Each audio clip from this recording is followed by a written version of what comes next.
कभी कभी जिंदगी में ऐसे वाक्य हो जाते हैं जो हमारे वजूद को अंदर तक हिला देते हैं। पिछले साल यह घटनाक्रम मेरे साथ हुआ। दरअसल यह घटना मेरे साथ तब घटी जब मैं किसी काम के सिलसिले में शहर से बाहर था।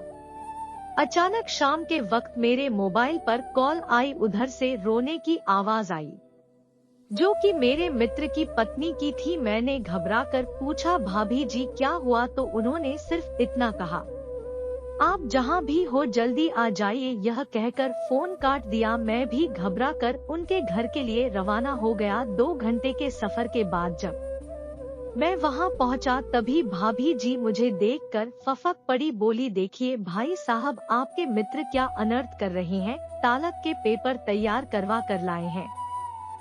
अब मैं क्या करूंगी? बच्चे भी परेशान खड़े यह सब देख रहे थे। मैंने जब आपने मित्र से इसका कारण पूछा तो वह भी खामोश रहे। मेरे बार बार पूछने पर आखिर वह टूट गए और फूट फूट कर रोने लगे। मैं भी परेशान, आखिर ऐसा क्या बात हो गई कि यह स्थिति बन गई। मेरे मित्र का अपना कारोबार है और सब कुछ वेल सेटल्ड। फिर उन्होंने बताया, कल मैं अपनी माँ को वृद्ध आश्रम छोड़कर आया हूँ। वह माँ जिसने मुझे बड़े ही दुलार से पाला पोसा, पढ़ाया लिखाया, इस काबिल बनाया, 5 साल का था मैं जब सर से बाप का साया उठ गया। मेरी परवरिश के लिए उन्होंने दूसरी शादी नहीं की, खुद नौकरी करके मुझे पाला। दुख तकलीफें जलती राही पर मुझे हर सुविधा देने की कोशिश की। आज जब मेरे पास सब कुछ है पर मैं अपनी उस माँ को नहीं पाल सकता जिससे मेरा वजूद है। यह जो मेरी पत्नी है, यह मेरी माँ के साथ नहीं रह सकती, यह उनका ध्यान नहीं रख सकती। उसके साथ बेरुखी की वजह से बच्चे भी अपनी दादी से सीधे मुंह बात नहीं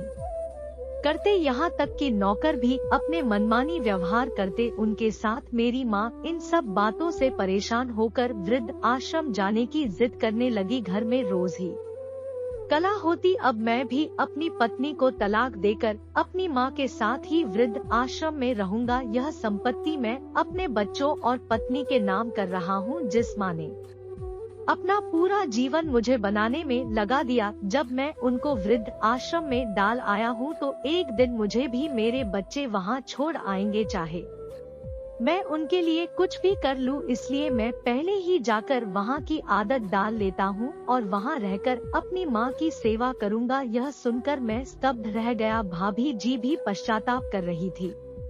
उन्होंने अपने किए की माफी मांगते हुए कहा कि हम माँ जी को लेने अभी जाएंगे। फिर पूरी फैमिली के साथ हम सब माँ जी को घर लेकर आए। अब उनका परिवार भी एक आदर्श परिवार हो गया।